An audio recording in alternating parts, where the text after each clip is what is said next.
রাসূল আরবের সাহাবী যায়েদ ইবনে হারিসা রাদিয়াল্লাহু তাআলা আনহু। যুবক রে, কত দামি একজন সাহাবী, যেই সাহাবী আল্লাহর রাসূলের খাদেম ছিলেন। কোন সাহাবীর নাম আল্লাহ তাআলা সরাসরি কোরআনে উল্লেখ করেন নাই, একমাত্র যায়েদের নামটা আল্লাহ তাআলা সরাসরি কোরআনে উল্লেখ করেছেন। এই যায়েদ ইবনে হারিসা রাদিয়াল্লাহু তাআলা আনহু ছোটবেলা তার বয়স যখন 8 বছর, তার মায়ের সাথে নানা বাড়িতে বেড়াতে যান। তার নানা বাড়ির উপর হামলা করে ডাকাতেরা সব সম্পদ লুটতরাজ করে নিয়ে যায়, লুণ্ঠন করে নিয়ে যায়। যায়েদকেও চিন্তায় করে মক্কায় ওকাস বাজারে গোলাম হিসেবে বিক্রি করে দেয়। এইদিকে আল্লাহর রাসূলের স্ত্রী আম্মাদান খাদিজাতুল কুবরা রাদিয়াল্লাহু তাআলা আনহু, খাদিজা বাজার থেকে একটা গোলাম কিনে নিয়ে আসছেন, যায়েদকে গোলাম হিসাবে কিনে নিয়ে আসছেন। কারণ যায়েদকে দেখতে বড় সুন্দর দেখা যায়। যায়েদ নম্র ভদ্রওয়ালা। আল্লাহর রাসূলের কাছে এনে বলেন, ওগো রাহমাতুল লিল আলামিন, যায়েদকে আপনার খাদিম হিসেবে দিলাম, হাদিয়া হিসেবে দিলাম। সরকারে দু আলম নবী তাকে কত মোহাব্বত করছেন, তাকে কত আদর যত্ন করছেন। কারণ আল্লাহর রাসূল বাচ্চাদেরকে অনেক মোহাব্বত করতেন। এইদিকে যায়েদের মা বাবা হারানো সন্তান খুঁজে পায় না, কতদিন হয়ে গেছে। মা কান্না করতে করতে 2টা চোখ পর্যন্ত অন্ধ হয়ে গেছে, আদরের সন্তানকে খুঁজে পায় না। এইদিকে যায়েদের গোত্রে কিছু লোক তারা মক্কায় আসে হজ করার জন্য। তারা মক্কায় এসে বাইতুল্লাহর সামনে যায়েদকে দেখে চিনে ফেলে, এটা তো আমাদের যায়েদ। যায়েদ তাদেরকেও চিনে ফেলে। তারা বাইতুল্লাহ হজ শেষ করে তারা তাদের বাড়িতে চলে যায়। যায়েদের বাবাকে ডাক দেওয়া বলে, যায়েদের বাবা, আমরা তো যায়েদের সন্ধান পেয়েছি। যায়েদ তো এমন একজন সম্ভ্রান্ত পরিবারের আছে, কোনো সমস্যা নাই, মক্কায় আছে, কোনো চিন্তা করো না, টেনশন করো না। যায়েদের বাবা শোনা মাত্র তার চাচাকে নিয়া কিছু টাকা পয়সা হাতে নিয়া মক্কায় রওনা দিয়েছে। আল্লাহর রাসূলের কাছে এসে বলে, ওগো রাহমাতুল লিল আলামিন, আপনার কাছে মনে হয় আমাদের সন্তান আছে। কে আপনাদের সন্তান? আপনার গোলাম যায়েদ আমাদের সন্তান, যত টাকা পয়সা লাগবে দিব, কোনো সমস্যা নাই। আল্লাহর রাসূল বলেন, যায়েদের বাবা, একটা কথা আগে বলতে হবে, যায়েদ যদি আপনাদের সাথে যেতে চায় যাবে, কোনো সমস্যা নাই, কোনো টাকা পয়সা লাগবে না। কিন্তু যায়েদ যদি যেতে না চায় তাহলে জবরদস্ত করে নেওয়া যাবে না। যায়েদ যদি আমার কাছে থাকতে চায় থাকবে, কোনো অসুবিধা নাই, আপনারা জবরদস্ত করে নিতে পারবেন না। যায়েদের বাবা বলেন, মুহাম্মদ আপনি বড় ইনসাফওয়ালা, আপনার কথার উপর আমরা সন্তুষ্ট, আপনার কথার উপর আমরা একমত। এবার সরকারে দু আলম নবী যায়েদকে ডাক দিয়েছে, যায়েদ সামনের দিকে আসো। যায়েদ আল্লাহর রাসূলের সামনে আসছে। যায়েদকে আল্লাহর রাসূল ডাক দিয়ে বলে, যায়েদ, তুমি তো জানো আমি কোনোদিন তোমাকে কষ্ট দেই নাই, আমি তোমাকে কোনোদিন তোমার দ্বারা কাজও তেমন করাই নাই, কত মোহাব্বত তোমাকে করেছি। যায়েদ রে, তোমার সামনে 2টা অপশন। 1 নম্বর, তুমি যদি তোমার বাবার সাথে যেতে চাও যেতে পারবা, কোনো অসুবিধা নাই। আর যদি আমার কাছে থাকতে চাও থাকতে পারবা, কোনো অসুবিধা নাই, টেনশন করবা না। এবার যায়েদ রাসূল আরবের জবান থেকে এমন কথা শুনে নিচের দিকে তাকিয়ে আসে। কিছুক্ষণ পরে আল্লাহর রাসূলের দিকে চেহারাটা ফিরায়া 2 চোখ বেয়ে বেয়ে পানি ফেলে কান্না করতেছে। এবার আল্লাহর রাসূলকে ডাক দেয়া বলে, রাহমাতুল লিল আলামিন, আমি যায়েদ আপনার মোকাবেলায় দুনিয়ার কাউকে প্রাধান্য দিতে পারি না। আমি যায়েদ আপনার কাছে থাকার সিদ্ধান্ত নিলাম। এইদিকে যায়েদের বাবা এমন কথা শুনে আশ্চর্য হয়ে গেছে, তাজ্জব হয়ে গেছে। হায়রে, কোন মহাপবিত্র বন্ধন যার মোকাবেলায় মা বাবার রক্তের টানও তুচ্ছ হয়ে গেল। যায়েদের বাবা ডাক দেয়া বলে, যায়েদ রে, তোমার মনে হয় মাথায় ডিস্টার্ব চলে আসছে, তোমার মনে হয় আকলে বিকৃতি চলে আসছে, তুমি মা বাবাকে বাদ দিয়া কেমন করে দাসত্বের জীবনকে প্রাধান্য দিয়েছ। যায়েদ তার বাবার দিকে এমনভাবে তাকিয়ে আছে মনে হয় রক্তের কোনো সম্পর্ক নাই। যায়েদের ভিতরে ঈমানের নূর ঢুকা গেছে। সুবহানাল্লাহ কয়রা। এবার যায়েদ নাক দিয়ে বলে, এই বাবা শুনো, আমার মাথায় কোনো সমস্যা নাই। আমি যা সিদ্ধান্ত নিয়েছি আকলে সালিমের মাধ্যমে সিদ্ধান্ত নিয়েছি, আমি সুস্থ মস্তিষ্কে সিদ্ধান্ত নিয়েছি। এই বাবা তুমি কি জানো আমি এমন একটা ঘরে আছি যে ঘরে আসমান থেকে আল্লাহর কোরআন নাজিল হয়? আরো জোরে বলেন। আমি এমন একটা ঘরে আছি যে ঘরে আসমান থেকে জিবরিল আমিন নাজিল হয়। আমি রাসূলুল্লাহর কাছে এমন আখলাক দেখেছি যে আখলাক আমি দুনিয়ার কারো কাছে দেখি নাই। নবীর আখলাক এত সুন্দর, নবীর মতো এত সুন্দর আখলাক ওয়ালা আমি আর দুনিয়ার কারো কাছে দেখি নাই। আজ থেকে তোমরা আমাকে সন্তান হিসাবে ভুলে যাও। আমি আমার জীবন, আমার মরণ, আমার আল্লাহ এবং রাসূলের জন্য ওয়াকফ করে দিলাম। আল্লাহর রাসূল এমন কথা শুনে এত খুশি হয়ে গেছে, এত খুশি হয়ে গেছে। সরকারে দো আলম নবী তার হাতটা ধরে বাইতুল্লাহর সামনে দাঁড় করা বলে, এ সাহাবীরা তোমরা সাক্ষী থাকো, আজ থেকে যায়েদ আমি মুহাম্মদের সন্তান। এই জন্য ভাইয়েরা আমার, সাহাবায়ে কেরাম রাসূলের জন্য জীবন দিয়েছেন, সাহাবায়ে কেরাম নবীর জন্য বাড়ি ত্যাগ করেছেন, সাহাবায়ে কেরাম নবীর জন্য মা ত্যাগ করেছেন, বাবা ত্যাগ করেছেন। সব কিছুর মায়া ত্যাগ করে নবীর মায়ায় পড়েছিলেন। এই জন্য যুবক ভাইয়েরা আজকে সেই নবীকে আমরা মোহাব্বত করি না, নবীর আদর্শের মোতাবেক চলি না। আমরা চুল কাটাইলেও দেখা যায় নবীর আদর্শ মোতাবেক চুল কাটাই না। আমরা চুল কাটাইলে দেখা যায় ওই রোনালদো আর মেসি আর খেলোয়াড়ের মতো আমরা চুল কাটাই। কথা বলেন।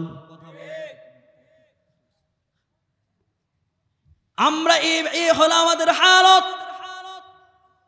অথচ যদি রসুলকে মোহাব্বত করি, রসুলের প্রত্যেকটা সুন্নত মোতাবেক যদি চলতে পারি, তাহলে হাসর ময়দানে কেমন লাভ হবে, কেমন লাভ হবে।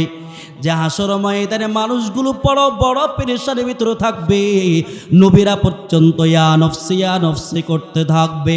আর একদিকে আমার প্রাণ নবী মাকামে মাহমুদে সিজদায় পড়ে শুধু রব্বি হাবিলি উম্মতি উম্মতি বলে বলে শুধু কান্না করবে। যখন নবী এমন করে কান্না করবে, আমার আল্লাহ ডাক দিয়ে বলবেন, নবী আমার মাথাটা উঠা, আমি আল্লাহর সহ্য হয় না। আপনি দুনিয়ার জমিনে তাইফের ময়দানে উম্মতের জন্য কান্না করেছেন, আপনি মৌতের সময় কান্না করেছেন, আজকে বুঝি ময়দানে মাহশারও কান্না করতেছেন। ও নবী আপনি কি চান, আমি আল্লাহ আপনাকে তাই দিব। আল্লাহর নবীর সুপারিশ অনুযায়ী হাসর ময়দানের বিচার শুরু হয়ে যাবে। এবার নবী নিজের উম্মতদেরকে যাচাই বাছাই করে করে জান্নাতের দিকে নিয়ে যাবে। এবার সাহাবায়ে কেরাম জিজ্ঞাসা করেছেন, রহমাতুল্লিল আলামিন আপনি কিভাবে আপনার এত কোটি কোটি মানুষের ভিতরে আপনার উম্মতদেরকে চিনবেন? আল্লাহর নবী বলেন, যারা সুন্নত মোতাবেক চলেছে, যারা 5 ওয়াক্ত নামাজ আদায় করেছে, তাদের চেহারায় ভেসে উঠবে, তাদের চেহারা নূরে চমকাইতে থাকবে। আমি তাদের চেহারা দেখে দেখে আমি আল্লাহর জান্নাতের দিকে নিয়ে যাব। এরে ভাই, আবু বকর কত দামি, যে আবু বকর জীবনটা নবীর সান্নিধ্যে কাটিয়েছেন। একদিন আল্লাহর নবী বলেন, আমি মোহাব্বত করি, আমি নামাজ মোহাব্বত করি, আমি আতর দেওয়া মোহাব্বত করি, আমি নেক বিবি মোহাব্বত করি, নেক বিবি পছন্দ করে। আবু বকর সামনে বসে বলেন রাহমাতুল আলামিন, আমিও তিনটা জিনিস পছন্দ করে। এক নম্বর, আমি সারা জীবন মনটা চায় আপনার চেহারার দিকে তাকায় দেখি, এটা এক নম্বর কাজ, এক নম্বর মোহাব্বত। দুই নম্বর, আমার একটা মেয়ে আপনার সংসারে থাকবে। তিন নম্বর, আমার সব মাল আপনার জন্য আমি ওয়াকফ করে দিব, আল্লাহর জন্য ওয়াকফ করে দিব, এটা আমার পছন্দ। আবু বকর সব কিছু নবীর জন্য দিয়ে দিয়েছেন, এই জন্য তো আবু বকর এত দামি। ও আমার যুবক ভাই, ও পর্দার মা, ও বৃদ্ধ বাবাজিরা, আবু বকর যদি মানুষ হইয়া, তার দুইটা চক্ষু ছিল, দুইটা কান ছিল, তার চেহারা এমন ছিল, কিন্তু দামি হয়েছে তার কলব ছিল, তার কলব ছিল আল্লাহর সাথে লাগানো, তাআল্লুক মা আল্লাহ, এই জন্য এত দামি হয়েছে। আজকেও আমরা এই মজলিস থেকে ওয়াদা করে আহলুল্লাহদের থেকে যা শুনবো ওই অনুযায়ী আমল করব। বিশেষ করে আজকে থেকে ওয়াদা করে আর নামাজ ছাড়বো না, আর মা বাবাকে কষ্ট দেব না। সব সময় যদি দিলটা মরে যায়, যদি কান্না না আসে, মাঝে মধ্যে আমরা কবরে গিয়ে দাঁড়াবো, একটু মৌতের কথা স্মরণ করব, কবরের কথা স্মরণ করে করে কান্না করব, আর বলবো মালিক জীবনে কত গুনাহ করেছি, ইন্নাহু গফফার, তুমি গফফার, তুমি সাত্তার, তুমি পর্দা দিয়ে আমাদের গুনাহগুলা গোপন করে রাখছো। আজকে যদি তুমি আমাদের গুনাহগুলা প্রকাশ করে দিতা, তাহলে আমার বিবি আমাকে দূরে সরাইয়া দিত, আমার সন্তান আমাকে বাবা বলা স্বীকার করত না, দুনিয়ার বন্ধু বান্ধব সবাই আমাকে দূরে সরাইয়া দিত। আল্লাহ কত বড় রহমান, কত বড় রহিম, সবগুলো গুনাহ গোপন করে রাখছে। আল্লাহর কাছে বলবো, আল্লাহ আখিরের ময়দানে এমন করে কাফেরদের সামনে গুনাহগুলা গোপন করে রাখো, তুমি প্রকাশ করো না। আল্লাহর কাছে বলবো, আল্লাহ আল্লাহুম্মা ইন্নী আসআলুকা হুব্বাকা ওয়া হুব্বা মুহাম্মাদিন সাল্লাল্লাহু আলাইহি ওয়াসাল্লাম, আল্লাহ তোমার মুহাব্বত দান করো, তোমার নবীর মুহাব্বত দান করো। এইভাবে আল্লাহর কাছে দোয়া করব। কে কে রাজি আছে হাতটা উঠে একটু আল্লাহকে দেখায়া দিই। আয় আল্লাহ, এই ময়দানের দিকে তাকাও, এই ময়দানে আমার মতো জাহান্নামের আসামি আর কেউ নাই। আল্লাহ জীবনে কত গুনাহ করেছে, কত অন্যায় করেছে, ও আসমানের মালিক, এত বড় বড় গুনাহ করেছি, দুনিয়ার কেউ যদি জানতো আমাকে কেউ কাছে জায়গা দিত না। কিন্তু তোমার রহমান রহিম নামক গুণবাচক, দুইটা গুণবাচক নামের কারণে তুমি আমাদের গুনাহগুলা গোপন করে রাখছো।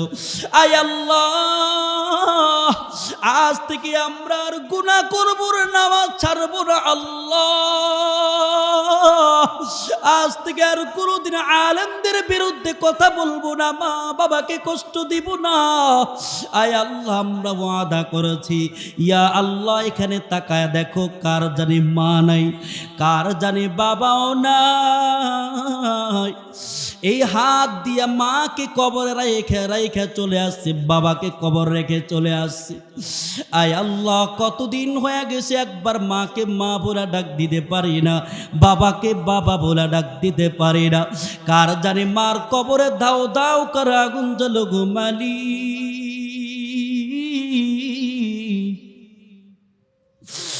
কার জানি বাবার কবর দাও দাও করে আগুন জ্বলতেছে। আল্লাহ, ও মাহারা বাবাহারা সন্তানগুলো চোখের পানি ফেলে কান্না করি, মা বাবা প্রতিদিন কবর থেকে ডাক দিয়ে বলে, রে সন্তান আমরা বড় বিপদে আছি, আমাদের জন্য দোয়া করো, আমাদের জন্য মাঝে মধ্যে মসজিদ মাদ্রাসায় দান করো। ও মাহারা বাবার সন্তানগুলো একটু চোখের পানি ফেলান, আমার মালিককে একটু উঁচু আওয়াজে ডাক দেন আল্লাহ। আরো জোরে সবাই চিৎকার করে ডাক দেন, মালিককে ডাক দেন আল্লাহ। আল্লাহ তোমার এরা সব তোমার নবীর পাগল। আল্লাহ একজনে হাতকে ফিরাইয়া দিও না আল্লাহ। আল্লাহ তুমি আজকে মজলিসটাকে কবুল করে নাও। আল্লাহ আমরা আর নামাজ ছাড়বো না, আর আমরা মিথ্যা কথা বলবো না, গীবত করব না। আল্লাহ তুমি আমাদের সবাইকে কবুল করে নাও, কবুল করে নাও। সবাই বলেন আমিন। আরো জোরে চিৎকার দিয়ে আওয়াজ দিয়া বলেন আল্লাহুম্মা আমিন। হায়াত মত রিজিক দৌলত যার হাতে মন,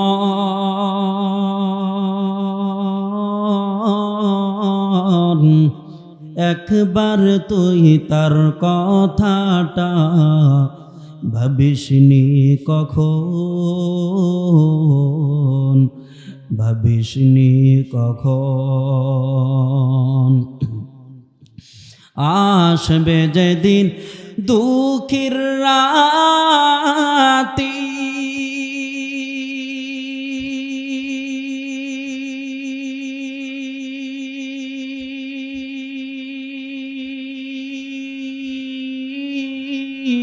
ওই নাম হবে সঙ্গের সাথী।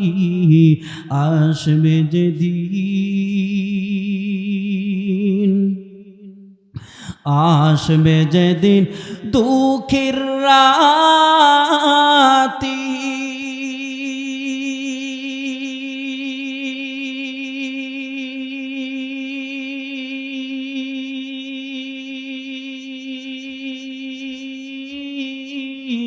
ওই নাম হবে সঙ্গের সাথী।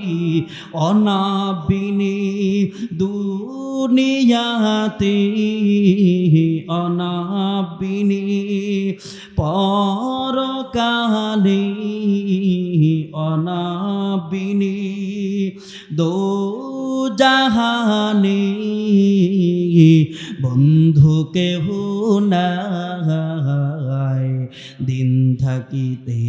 লা ইলাহা ইল্লাল্লাহ বলো ভাই বলো, লা ইলাহা ইল্লাল্লাহ, লা ইলাহা ইল্লাল্লাহ, লা ইলাহা ইল্লাল্লাহ, ইল্লাল্লাহ, লা ইলাহা ইল্লাল্লাহ, লা ইলাহা ইল্লাল্লাহ, লা ইলাহা ইল্লাল্লাহ, লা ইলাহা ইল্লাল্লাহ, লা ইলাহা ইল্লাল্লাহ, লা ইলাহা ইল্লাল্লাহ, লা ইলাহা ইল্লাল্লাহ, লা ইলাহা ইল্লাল্লাহু মুহাম্মাদুর রাসূলুল্লাহ সাল্লাল্লাহু আলাইহি ওয়াসাল্লাম। সুবহানাকা লা ইলমা লানা ইল্লা মা 'আল্লামতানা ইন্নাকা আনতাল আলিমুল হাকীম। রব্বি জিদনি ইলমা, রব্বি জিদনি ইলমা, রব্বি জিদনি ইলমা। রব্বি ইশরাহ লি সাদরি ওয়া ইয়াসসির লি আমরি ওয়াহলুল উকদাতাম মিন লিসানি ইয়াফকাহু কওলি।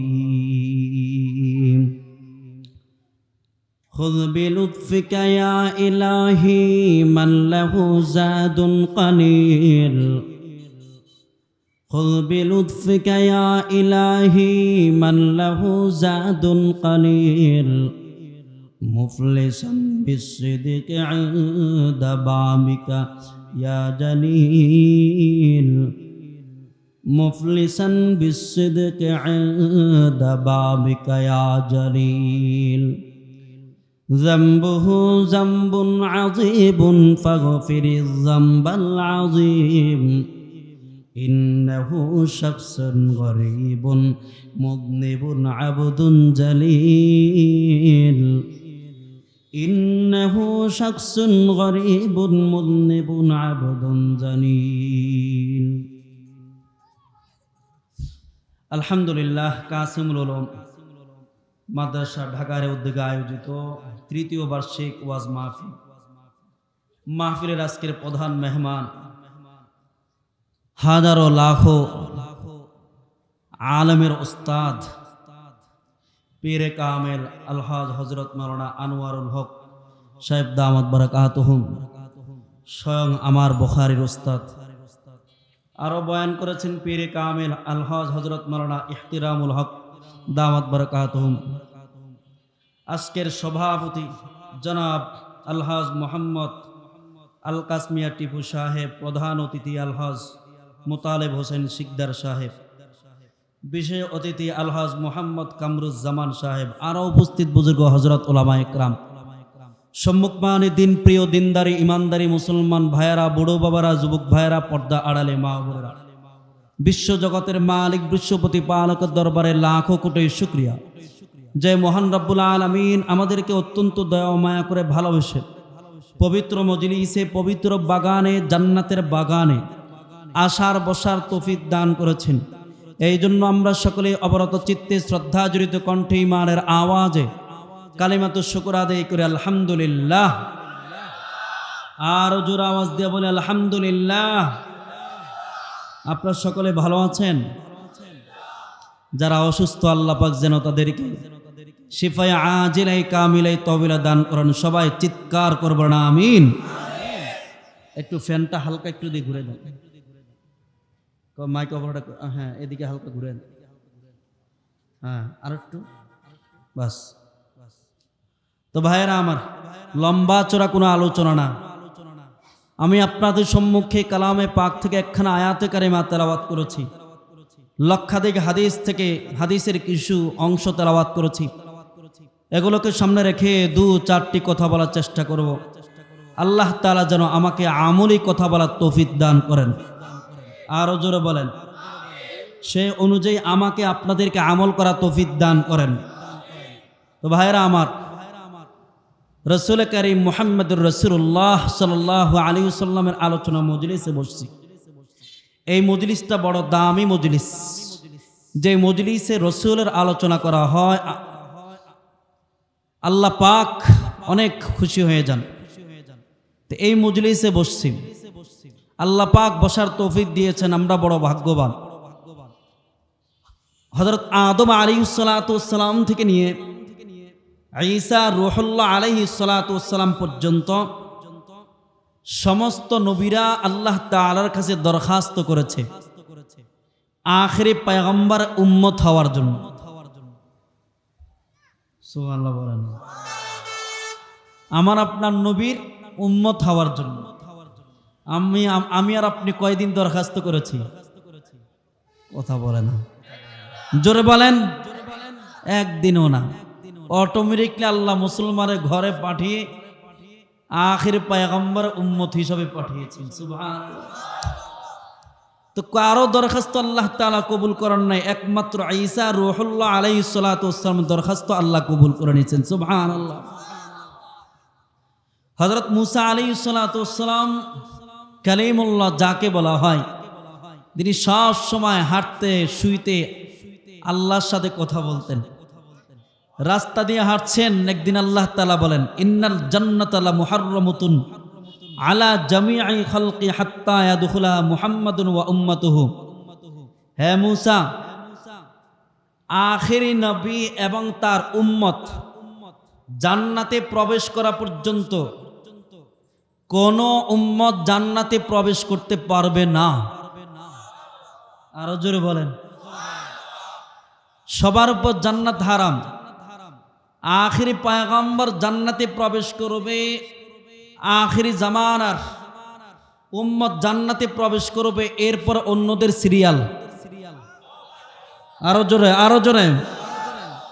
হযরত মুসা আলাইহিস সালাতু ওয়াস সালাম বলেন, আল্লাহ এদের বৈশিষ্ট্য কি? এরা কি এমন আমল করে যার কারণে আগে জান্নাতে যাবে? আল্লাহ বলেন, ওরা আমি আল্লাহর প্রশংসা করে, তাসবিহ পাঠ করে, রাতের বেলায় নামাজ পড়ে, দিনের বেলায় রোজা রাখে, আমি আমার কালিমায়ে শাহাদাত পড়ে। এই আমলগুলোর কারণে আমি আল্লাহ এদেরকে জান্নাত দান করব। সুবহানাল্লাহ। মুসা আলাইহিস সালাতু ওয়াস সালাম বলেন, আল্লাহ তাহলে এবার ইজআলনি নাবিয়্যা তিলকাল উম্মাহ, ওই নবীর উম্মত, ওই উম্মতের নবী আপনি আমাকে বানান। আল্লাহ বলেন না, তাদের মধ্য থেকে তাদের নবী হবে। তাহলে ওই উম্মতের অন্তর্ভুক্ত আপনি আমাকে করুন? বলেন না, তুমি আসছো আগে, তারা আসবে পরে। তবে সাআজমাউ বাইনাকা ওয়া বাইনাহু ফি দারিল জালাল, তোমাকে আর আখিরে পয়গম্বরকে জান্নাতে একসাথ করব। তো আমার আপনার নবীর আলোচনা হবে, এটা আল্লাহ পাকের পছন্দ।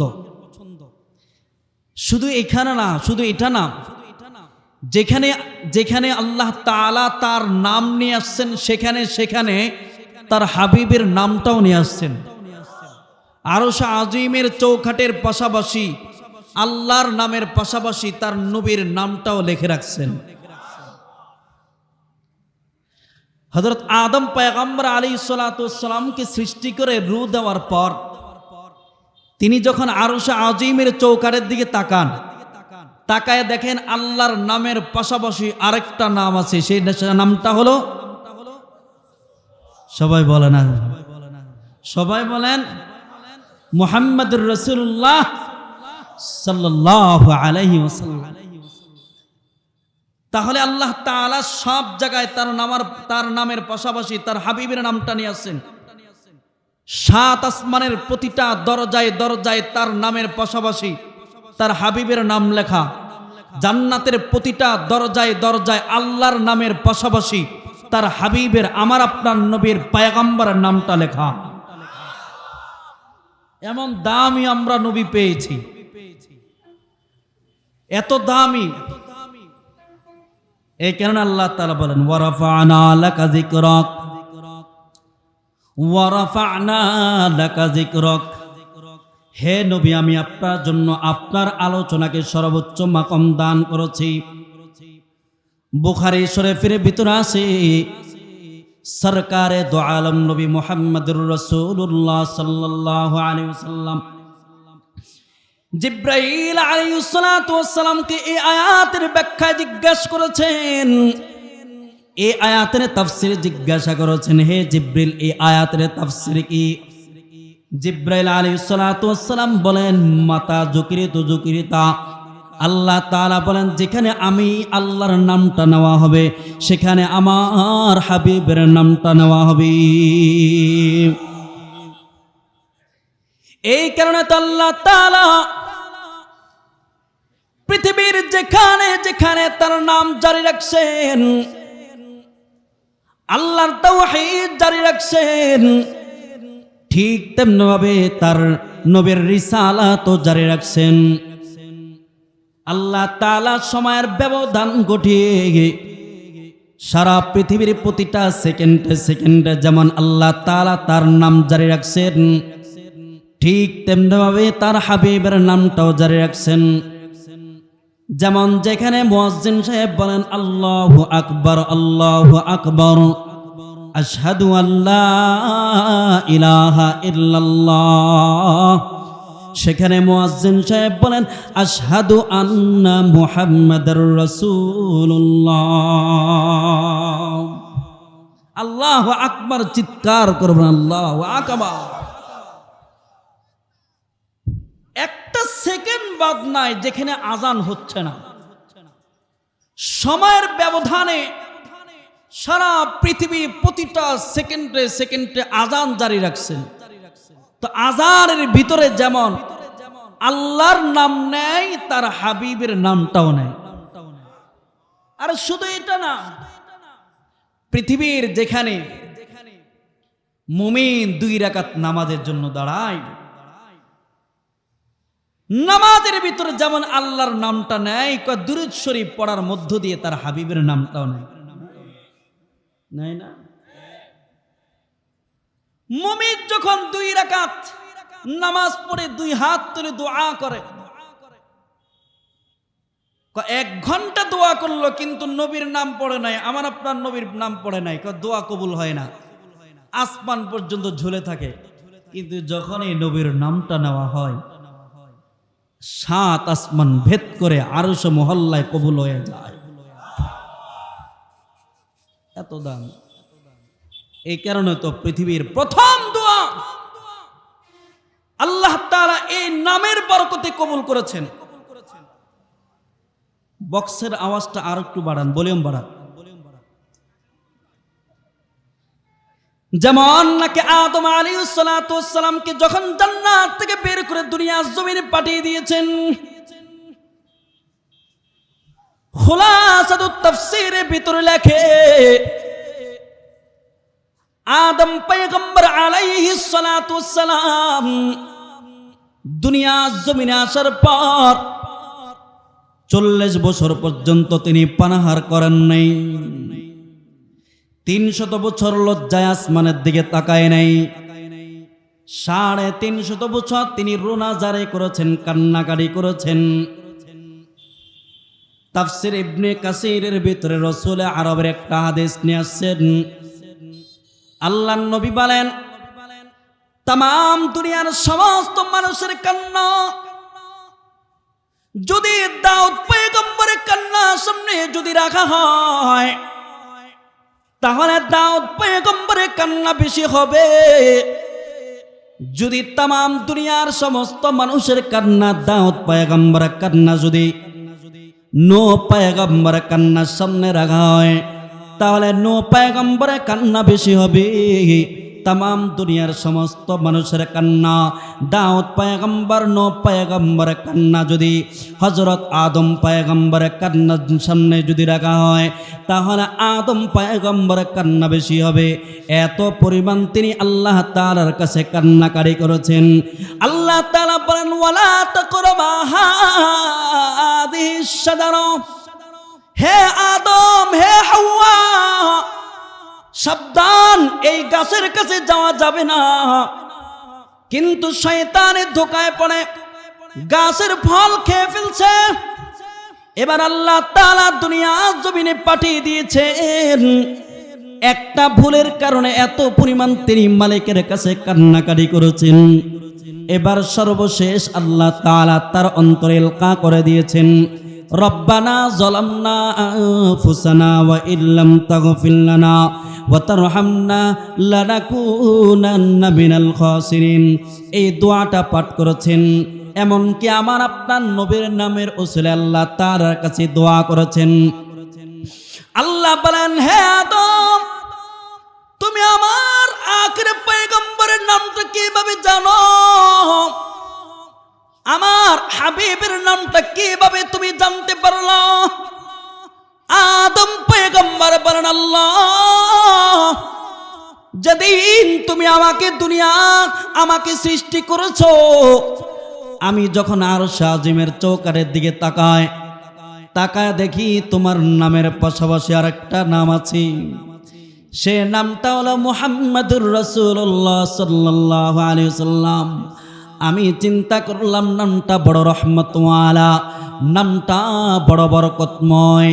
এই নামের উসিলায় আমি তোমার কাছে ক্ষমা চাইলাম। আল্লাহ তাআলা বলেন, আদম রে, যেহেতু আমার আখির পয়গম্বরের নামটা নিয়েছো, এই নামের বরকতে আমি আল্লাহ তোমাকে মাফ করে দিলাম। সুবহানাল্লাহ, তোমাকে মাফ করে দিলাম এই নামের বরকতে। আরে শুধু আদমের দোয়া সীমাবদ্ধ নয়, কিয়ামত পর্যন্ত যারাই দোয়া করবে এই নামের উসিলায় তাদের দোয়া কবুল হয়ে যাবে। সুবহানাল্লাহ। যেমন নবীর একজন সাহাবী ছিল আব্দুল্লাহ ইবনে যায়েদ ইবনে আব্দি রব্বি, কৃষক সাহাবী, সাধারণ সাহাবী, কাজের দিক থেকে সাধারণ, কিন্তু বড় দামি ছিল। কথা কয় না, বড় দামি ছিল। কেমন দামি? যেই সাহাবীর কারণে আল্লাহ তাআলা আজও পর্যন্ত আযান চালু রাখছে। আরো জোরে বলেন। যখন নামাজ ফরজ হয়, নামাজের জন্য মানুষকে কিভাবে ডাক দিবে, সাহাবায়ে কেরামদেরকে নিয়ে আল্লাহ রাসূল পরামর্শ সভায় বসছেন। কেউ বলেন ঘন্টা বাজানো হোক, কেউ বলেন আগুন জ্বালানো হোক, কেউ বলেন সিংহে ফুঁক দেওয়া হোক। তাহলে এগুলোর আলামত দেখে মনে করবে নামাজের সময় হয়ে গেছে। আল্লাহ রাসূল বলেন, না, এটা আমার পছন্দ হয় না, যাও, আগামীকালকে আবার কথা হবে। পরের দিন সকালবেলায় আব্দুল্লাহ ইবনে যায়েদ ইবনে আব্দি রব্বি ফজরের নামাজ পড়ে রাসূলের কাছে চলে আসছেন। ইয়া রাসূলুল্লাহ, আমি গতকালকে রাত্রে স্বপ্নে দেখেছি আমার পার্শ্বে দিয়ে একটা লোক যাচ্ছে, লোকটাকে ডাক দিয়ে বললাম, ভাই নামাজের জন্য মানুষকে কিভাবে ডাক দেওয়া যায় একটু বলে দাও। ওই লোকটা আমাকে আযানের শুরু থেকে আল্লাহু আকবার থেকে নিয়ে লা ইলাহা ইল্লাল্লাহ মুহাম্মাদুর রাসূলুল্লাহ পর্যন্ত আমাকে শিখাইয়া দিছে। সুবহানাল্লাহ, রাস্তে কোন আরো জোরে বলেন। রাসূল বলেন, তোমার স্বপ্ন সত্য, যাও বিলালকে শেখাও। বিলাল রাদিয়াল্লাহু তাআলা আযান দেওয়া শুরু করেছে। ওমর দৌড়ায় চলে আসছে। ওমর বলেন, ইয়া রাসূলুল্লাহ, গতকালকে রাত্রে এই স্বপ্নটা আমি দেখছি। এই আব্দুল্লাহ ইবনে যায়েদ ইবনে আব্দ রাব্বি, তিনি কেমন দামি সাহাবী, যখন রাসূলের ইন্তেকালের কথা সারা মদিনায় ছড়িয়ে পড়ে, তিনি মদিনায় খেজুর বাগানে কাজ করতেছিলেন। খেজুর গাছ থেকে লাফ দিয়া নিচে নেমে পড়ছেন। রাসূল নাই, দুনিয়ার জমিন থেকে বিদায় নিয়ে গেছে, নিজেকে নিয়ন্ত্রণে রাখতে পারছেন না। তিনি কেমন জানি নিজের ভিতর অস্থিরতা চলে আসছে। সাহাবী আল্লাহর কাছে হাত তুলে দোয়া করে, আল্লাহ, যেই চোখ দিয়া নবীকে দেখতে পাবো না, এই চোখ দিয়ে আমি আসমান দেখতে চাই না, জমিন দেখতে চাই না। যেই চোখ দিয়ে আমি আমার নবীকে দেখতে পাবো না, এই চোখ দিয়ে আমি আমার মা, আমার বাবা, আমার সন্তানাদি স্ত্রী কাউকে দেখতে চাই না। যেই চোখ দিয়ে আমি আমার নবীকে দেখতে পাবো না, এই চোখ দিয়ে আমি দুনিয়া দেখার প্রয়োজন নাই, অন্ধ করে দাও আমার নবীর উসিলায়। সঙ্গে সঙ্গে আল্লাহ তাআলা তার দুইটা চক্ষু অন্ধ করে দিছে। এদেরকে বলা হয় আশিকে রাসূল। এদেরকে বলা হয় কি? সবাই বলেন, সবাই বলেন, আরো জোরে বলেন। আমগর মতো শুধু 12 রবিউল আউয়াল আসলে নাচানাচি আর জিলাপি আর ফিন্নি খাওয়া শুরু হয়ে যায়, এই ধরনের আশিকে রাসূলের কথা বলা হয়নি। কথা কয় না, জোরে বলেন। জাসনে জুলুস আর ঈদে মিলাদুন নবী পালন করবেন, কিন্তু রাসূলের বিরুদ্ধে কথা বললে এই সমস্ত আশিকে রাসূলগুলাকে প্রতিবাদ করতে দেখা যায় না। কথা কয় না, জোরে বলেন। তখন এদেরকে গর্তের ভিতরে দেখা যায়, এদেরকে রাস্তায় প্রতিবাদ করতে দেখা যায় না। অথচ আশিক রাসূল তো তাদেরকে বলা হয় যারা নবীর ইজ্জতের উপর আঘাত করবে। কোনো কুলাঙ্গার যদি নবীকে গালি দেয়, ইসলামের বিরুদ্ধে যদি কথা বলে, কোরআনের উপর যদি পা রেখে যদি কোরআনকে অপমান করে, আল্লাহর বিরুদ্ধে কথা বলে, মাদ্রাসার বিরুদ্ধে কথা বলে, তখন ওই কুলাঙ্গার বিরুদ্ধে নিজের জীবনটা বিলীন করে দিবে। এদেরকে বলা হয় আশিক রাসূল। ঠিক কিনা বলো? হ্যাঁ, আমার তো মন চাই, এখন তো সবার একটা দিলের তামান্না যে এমন একজন প্রধানমন্ত্রী দরকার, যে প্রধানমন্ত্রী নবীর বিরুদ্ধে কথা বলবে, ওই কুলাঙ্গারের বিরুদ্ধে এই আইন চালু করবে, তার একটাই শাস্তি, মৃত্যুদণ্ড। জোরে বলেন, একটা শাস্তি। আপনাদের কি আশা নাই? কথা কয় না, আশা নাই। কিন্তু হবে কিভাবে? কিভাবে হবে? আমগো আলেমদের ভিতরে মারামারি শুরু। কথা কয় না, কেউ এই দল সাপোর্ট করে, কেউ এই দল সাপোর্ট করে। আরে ভাই, আমাদের অবস্থা হবে কেমন জানেন? আমি গত কয়েকদিন আগে এক জায়গা বলছি, এক সময় তো সারা পৃথিবী মুসলমানরা রাজত্ব করেছে। কথা বলেন না কেন? যেমন স্পেনের দিকে তাকান, আমরা মুসলমানরা ইতিহাস পড়িও না, পড়লেও ভুলে যাই। 800 বছর মুসলমানরা রাজত্ব করেছে। কয় শত বছর? সবাই কথা বলতে হবে, কয় শত বছর? 800 বছর। কিন্তু কাফেররা এটা থাকতে দেয় নাই। ওরা সবসময় একটা পলিসি অবলম্বন করে, ইংরেজিতে এটাকে বলা হয় ডিভাইড অ্যান্ড রোল। অর্থাৎ মুসলমানদেরকে একসাথে হতে থাকতে দিবা না, ওদেরকে 2 ভাগ করে দাও, ওদের বিচার করার জন্য ঢুকে পড়ো। এটা এদের একটা পলিসি।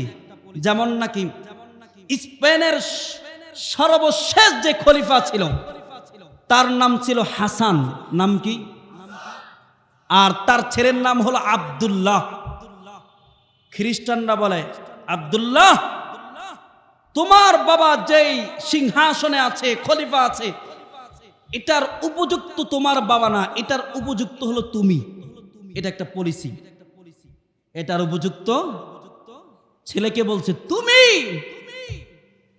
এবার ছেলে তো বাবার বিরুদ্ধে প্রতিবাদ সংগ্রাম শুরু করলো। আমগো শেখ হাসিনাও তো, যেমন শেখ হাসিনাকে নাম আছে, এমন করে তার বাবাকে প্রতিবাদ করে নামাইছে, বাবাকে হত্যা করে দিল। এবার বসলো ছেলে। যখন ছেলে বসছে, খ্রিস্টানরা বলে, আব্দুল্লাহ, এই জায়গার উপযোগী তো তোমার না, তুমি না, তুমি তোমার বাবার বিরুদ্ধে প্রতিবাদ করেছো, তুমি তো ভালো সন্তান না, আমরা বসাইছি তোমাকে, এবার তুমি নামো। ছেলেকে হত্যা করে দিল। সর্বশেষ ফলাফল কি দাঁড়াইলো? সারা দেশের মুসলমানদেরকে কচু কাটা শুরু করলো। সর্বশেষ গুটি কিছু মুসলমান ছিল, এদেরকে সমুদ্রের মাঝখানে নিয়ে জাহাজে উঠে ওখানে পেট্রোল মেরে আগুন দিয়ে পুড়াইয়া দিছি, শেষ। নাউজুবিল্লাহ বলবে না? আরো জোরে বলেন। এই হলো তাদের পলিসি, এখনো সেই পলিসি চলছে। আমরা মুসলমানরা বুঝি না, আমরা ওই দলকে মানি না, এই দলকে মানি না।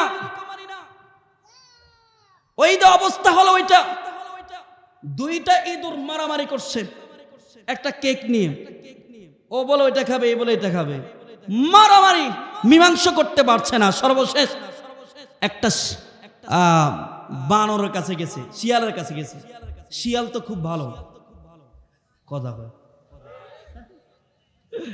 শিয়ালের কাছে গিয়ে বলে, এই দোস্ত, আমাদের এটা ভাগ করে দাও দুই ভাইয়ের ভিতরে। সাহাবা একরাম কেমন করে রাসূলকে মুহাব্বত করতেন। রাসূলের একজন সাহাবী ভাই যায়েদ ইবনে হারিসা রাদিয়াল্লাহু তাআলা আনহু, ভালো করে কান লাগায় শুনেন, শেষের দিকে আমি চলে আসি। লম্বা চড়া আলোচনা করার সুযোগ নাই, যেহেতু আমার উস্তাদ মুহতারাম চলে আসছেন। হুজুর মুরব্বী মানুষ, হাজারো আলেমদের উস্তাদ আল্লামা আনোয়ারুল হক দামাত বরকাতুহু হুজুর চলে আসবেন। এর আগে আমি অগোছালো কিছু আলোচনা করে কান লাগায় শুনেন। রাসূল আরবের সাহাবী যায়েদ ইবনে হারিসা রাদিয়াল্লাহু তাআলা আনহু, যুবক রে, কত দামি একজন সাহাবী, যেই সাহাবী আল্লাহর রাসূলের খাদেম ছিলেন। কোন সাহাবীর নাম আল্লাহ তাআলা সরাসরি কোরআনে উল্লেখ করেন নাই, একমাত্র যায়েদের নামটা আল্লাহ তাআলা সরাসরি কোরআনে উল্লেখ করেছেন।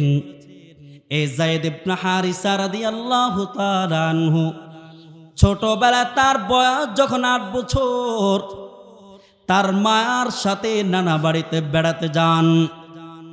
তার নানা বাড়ির উপর হামলা করে ডাকাতেরা সব সম্পদ লুটতরাজ করে নিয়ে যায়, লুণ্ঠন করে নিয়ে যায়। যায়েদকেও চিন্তায় করে মক্কায় ওকাস বাজারে গোলাম হিসাবে বিক্রি করে দেয়। এইদিকে আল্লাহর রাসূলের স্ত্রী আম্মাদান খাদিজাতুল কুবরা রাদিয়াল্লাহু তাআলা আনহু, খাদিজা বাজার থেকে একটা গোলাম কিনে নিয়ে আসছেন, যায়েদকে গোলাম হিসাবে কিনে নিয়ে আসছেন। কারণ যায়েদকে দেখতে বড় সুন্দর দেখা যায়, যায়েদ নম্র ভদ্রওয়ালা। আল্লাহর রাসূলের কাছে এনে বলেন, ওগো রাহমাতুল লিল আলামিন, যায়েদকে আপনার খাদিম হিসাবে দিলাম, হাদিয়া হিসাবে দিলাম। সরকারে দু আলম নবী কাতে তাকে কত মোহাব্বত করছেন, তাকে কত আদর যত্ন করছেন, কারণ আল্লাহর রাসূল বাচ্চাদেরকে অনেক মোহাব্বত করতেন। এইদিকে যায়েদের মা বাবা হারানো সন্তান খুঁজে পায় না, কতদিন হয়ে গেছে, মা কান্না করতে করতে দুইটা চোখ পর্যন্ত অন্ধ হয়ে গেছে, আদরের সন্তানকে খুঁজে পায় না। এইদিকে যায়েদের গোত্রে কিছু লোক তারা মক্কায় আসে হজ করার জন্য। তারা মক্কায় এসে বাইতুল্লাহর সামনে যায়েদকে দেখে চিনে ফেলে এটা তো আমাদের যায়েদ। যায়েদ তাদেরকেও চিনে ফেলে তারা বাইতুল্লাহ শেষ করে তারা তাদের বাড়িতে চলে যায়। যায়েদের বাবাকে ডাক দেওয়া বলে, যায়েদের বাবা, আমরা তো যায়েদের সন্ধান পেয়েছি। যায়েদ তো এমন একজন সম্ভ্রান্ত পরিবারের আছে, কোনো সমস্যা নাই, মক্কায় আছে, কোনো চিন্তা করো না, টেনশন করো না। যায়েদের বাবা শোনা মাত্র তার চাচাকে নিয়ে কিছু টাকা পয়সা হাতে নিয়ে মক্কায় রওনা দিয়েছে।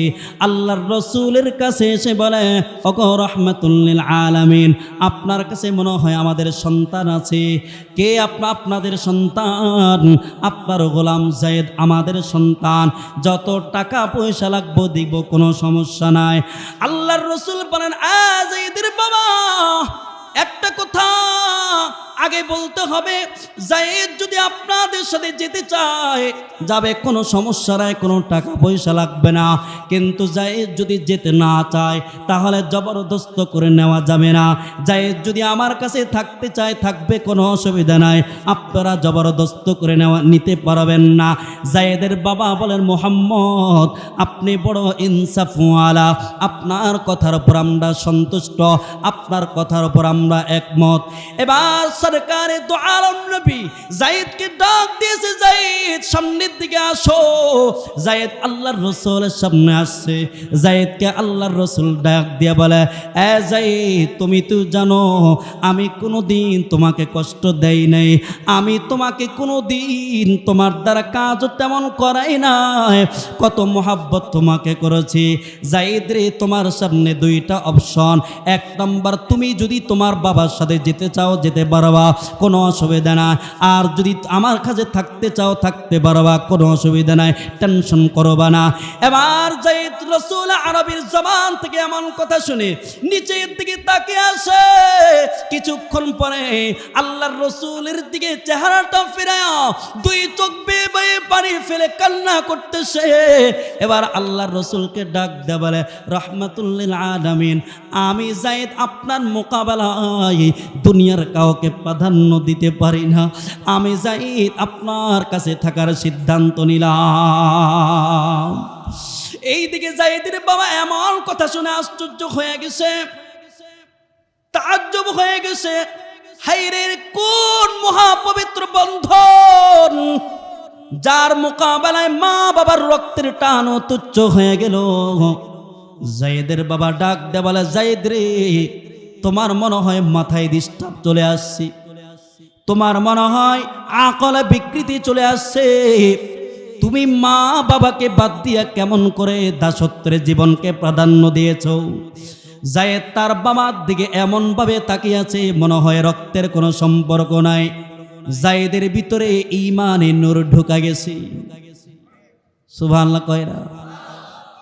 এবার যায়েদ নাক দিয়ে বলে, এই বাবা শুনো, আমার মাথায় কোনো সমস্যা নাই, আমি যা সিদ্ধান্ত নিয়েছি আকলে সালিমের মাধ্যমে সিদ্ধান্ত নিয়েছি, আমি সুস্থ মস্তিষ্কে সিদ্ধান্ত নিয়েছি। এই বাবা, তুমি কি জানো আমি এমন একটা ঘরে আছি যে ঘরে আসমান থেকে আল্লাহর কোরআন নাজিল হয়? আরো জোরে বলেন। আমি এমন একটা ঘরে আছি যে ঘরে আসমান থেকে জিবরিল আমিন নাজিল হয়। আমি রাসূলুল্লাহর কাছে এমন আখলাক দেখেছি যে আখলাক আমি দুনিয়ার কারো কাছে দেখি নাই। নবীর আখলাক এত সুন্দর, নবীর মতো এত সুন্দর আখলাক ওয়ালা আমি আর দুনিয়ার কারো কাছে দেখি নাই। আজ থেকে তোমরা আমাকে সন্তান হিসাবে ভুলে যাও, আমি আমার জীবন আমার মরণ আমার আল্লাহ এবং রাসূলের জন্য ওয়াকফ করে দিলাম। আল্লাহর রাসূল এমন কথা শুনে এত খুশি হয়ে গেছে, এত খুশি হয়ে গেছে। সরকারে দু আলম নবী তার হাতটা ধরে বাইতুল্লাহর সামনে দাঁড় করা বলে, এ সাহাবীরা, তোমরা সাক্ষী থাকো, আজ থেকে যায়েদ আমি মুহাম্মদের সন্তান। এই জন্য ভাইয়েরা আমার, সাহাবায়ে কিরাম রাসূলের জন্য জীবন দিয়েছেন, সাহাবায়ে কিরাম নবীর জন্য বাড়ি ত্যাগ করেছেন, সাহাবায়ে ইকরাম নবীর জন্য মা ত্যাগ করেছেন, বাবা ত্যাগ করেছেন, সব কিছুর মায়া ত্যাগ করে নবীর মায়ায় পড়েছিলেন। এই জন্য যুবক ভাইয়েরা আজকে সেই নবীকে আমরা মোহাব্বত করি না, নবীর আদর্শের মোতাবেক চলি না। আমরা চুল কাটাইলেও দেখা যায় নবীর আদর্শ মোতাবেক চুল কাটাই না, আমরা চুল কাটাইলে দেখা যায় ওই রোনালদো আর মেসি আর খেলোয়াড়ের মতো আমরা চুল কাটাই। কথা বলেন, আমরা এই হলো আমাদের হালত। অথচ যদি রসুলকে মোহাব্বত করি, রসুলের প্রত্যেকটা সুন্নত মোতাবেক যদি চলতে পারি, তাহলে হাসর ময়দানে কেমন লাভ হবে, কেমন লাভ হবে। যে হাসর ময়দানে মানুষগুলো বড় বড় পেরেশানির ভিতরে থাকবে, নবীরা পর্যন্ত ইয়া নফসি করতে থাকবে, আর একদিকে আমার আপনার নবী মাকামে মাহমুদে সিজদায় পড়ে শুধু রব্বি হাবিলি উম্মতি উম্মতি বলে বলে শুধু কান্না করবে। যখন নবী এমন করে কান্না করবে, আমার আল্লাহ ডাক দিয়ে বলবেন, নবী আমার মাথাটা উঠা, আমি আল্লাহর সহ্য হয় না। আপনি দুনিয়ার জমিনে তাইফের ময়দানে উম্মতের জন্য কান্না করেছেন, আপনি মৌতের সময় কান্না করেছেন, আজকে বুঝি ময়দানে মাহশারও কান্না করতেছেন। ও নবী আপনি কি চান, আমি আল্লাহ আপনাকে তাই দিব। আল্লাহর নবীর সুপারিশ অনুযায়ী হাসর ময়দানের বিচার শুরু হয়ে যাবে। এবার নবী নিজের উম্মতদেরকে যাচাই বাছাই করে করে জান্নাতের দিকে নিয়ে যাবে। এবার সাহাবায়ে ইকরাম জিজ্ঞাসা করেছেন, রাহমাতুল লিল আলামিন আপনি কিভাবে আপনার এত কোটি কোটি মানুষের ভিতরে আপনার উম্মতদেরকে চিনবেন?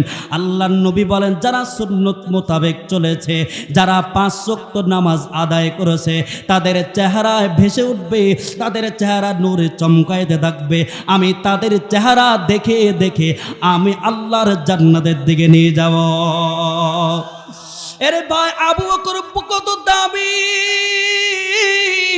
যে আবু বকর জীবনটা নবীর সান্নিধ্যে কাটিয়েছেন। একদিন আল্লাহর নবী বলেন, আমি মোহাব্বত করি, আমি নামাজ মোহাব্বত করি, আমি আতর দেওয়া মোহাব্বত করি, আমি নেক বিবি মোহাব্বত করি, নেক বিবি পছন্দ করে। আবু বকর সামনে বসে বলেন, রাহমাতুল লিল আলামিন আমিও 3টা জিনিস পছন্দ করে। 1 নম্বর, আমি সারা জীবন মনটা চায় আপনার চেহারার দিকে তাকায় দেখি, এটা 1 নম্বর কাজ, 1 নম্বর মোহাব্বত। 2 নম্বর, আমার একটা মেয়ে আপনার সংসারে থাকবে। 3 নম্বর, আমার সব মাল আপনার জন্য আমি ওয়াকফ করে দিব, আল্লাহর জন্য ওয়াকফ করে দিব, এটা আমার পছন্দ। আবু বকর সব কিছু নবীর জন্য দিয়ে দিয়েছেন, এই জন্য তো আবু বকর এত দামি। ও আমার যুবক ভাই, ও পর্দার মা, ও বৃদ্ধ বাবাজিরা, আবু বকর যদি মানুষ হইয়া, তার 2টা চক্ষু ছিল, 2টা কান ছিল, তার চেহারা এমন ছিল, কিন্তু দামি হয়েছে তার কলব ছিল, তার কলব ছিল আল্লাহর সাথে লাগানো, তাআল্লুক মা আল্লাহ, এই জন্য এত দামি হয়েছে। আজকেও আমরা এই মজলিস থেকে ওয়াদা করে আহলুল্লাহদের থেকে যা শুনবো ওই অনুযায়ী আমল করব। বিশেষ করে আজকে থেকে ওয়াদা করে আর নামাজ ছাড়বো না, আর মা বাবাকে কষ্ট দেব না। সব সময় যদি দিলটা মরে যায়, যদি কান্না না আসে, মাঝে মধ্যে আমরা কবরে গিয়ে দাঁড়াবো, একটু মৌতের কথা স্মরণ করব, কবরের কথা স্মরণ করে করে কান্না করব, আর বলবো, মালিক জীবনে কত গুনাহ করেছি, ইন্নাহু গফফার, তুমি গফফার, তুমি সাত্তার, তুমি পর্দা দিয়ে আমাদের গুনাহগুলা গোপন করে রাখছো। আজকে যদি তুমি আমাদের গুনাহগুলা প্রকাশ করে দিতা, তাহলে আমার বিবি আমাকে দূরে সরায়া দিত, আমার সন্তান আমাকে বাবা বলা স্বীকার করতো না, দুনিয়ার বন্ধু বান্ধব সবাই আমাকে দূরে সরায়া দিত। আল্লাহ কত বড় রহমান, কত বড় রহিম, সবগুলো গুনাহ গোপন করে রাখছে। আল্লাহর কাছে বলবো, আল্লাহ আখিরের ময়দানে এমন করে কাফেরদের সামনে গুনাহগুলা গোপন করে রাখো, তুমি প্রকাশ করো না। আল্লাহর কাছে বলবো, আল্লাহ আল্লাহুম্মা ইন্নী আসআলুকা হুব্বাকা ওয়া হুব্বা মুহাম্মাদিন সাল্লাল্লাহু আলাইহি ওয়াসাল্লাম। আল্লাহ তোমার মুহাব্বত দান করো, তোমার নবীর মুহাব্বত দান করো। এইভাবে আল্লাহর কাছে দোয়া করব। কে কে রাজি আছে হাতটা উঠে একটু আল্লাহকে দেখায়া দিই। আয় আল্লাহ, এই ময়দানের দিকে তাকাও, এই ময়দানে আমার মতো জাহান্নামের আসামি আর কেউ নাই। আল্লাহ জীবনে কত গুনাহ করেছে, কত অন্যায় করেছে। ও আসমানের মালিক, এত বড় বড় গুনাহ করেছি, দুনিয়ার কেউ যদি জানতো আমাকে কেউ কাছে জায়গা দিত না। কিন্তু তোমার রহমান রহিম নামক গুণবাচক, দুইটা গুণবাচক নামের কারণে তুমি আমাদের গুনাহগুলা গোপন করে রাখছো। আয় আল্লাহ, আজ থেকে আমরা আর গুনাহ করব না, নামাজ ছাড়বো না। আল্লাহ, আজ থেকে আর কোনোদিন আলেমদের বিরুদ্ধে কথা বলবো না, মা বাবাকে কষ্ট দিব না। আয় আল্লাহ, আমরা ওয়াদা করেছি। ইয়া আল্লাহ, এখানে তাকায় দেখো, কার জানি মা নাই, কার জানি বাবাও নাই। এই হাত দিয়া মাকে কবরে রেখে চলে আসছে, বাবাকে কবর রেখে চলে আসছে। আয় আল্লাহ, কতদিন হয়ে গেছে একবার মাকে মা বলে ডাক দিতে পারি না, বাবাকে বাবা বলে ডাক দিতে পারি না। কার জানি মার কবরে দাও দাও করে আগুন জ্বলো গো মালিক।